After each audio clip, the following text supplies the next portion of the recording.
nakakabigla at nakakagulat kasi bukod sa office mate mo in 15 years, kumpare mo pa, inaanak niya pa yung anak mo. Tapos, nabigla ako kasi isa siya sa nasa hot list sa na-raid pa ng NBI. Si Engineer Abagon kasi, as I know, as my office mate and friends, ang kumpare, mabait siya, saka reliyosong tao. Siguro dahil sa na-engage siya sa ganong klaseng project. At isa siya sa inspectorate team ng project substandard ng Sunwest Construction na pag may-ari ni Saldico.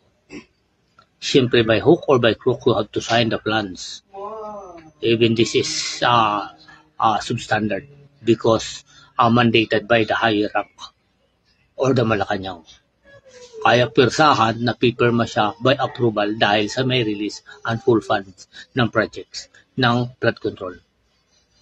Yan ang madalas na nangyayari sa DPWH kasi na-experience ko rin yan. Sorry dahil si Engineer Abagon ang isa sa nagsakripisyo. Sayang ng dignidad at sakripisyo sa loob ng 15 years to 17 years na experience niya sa DPWH as a good engineer. Ingat, sana malagpasan mo to.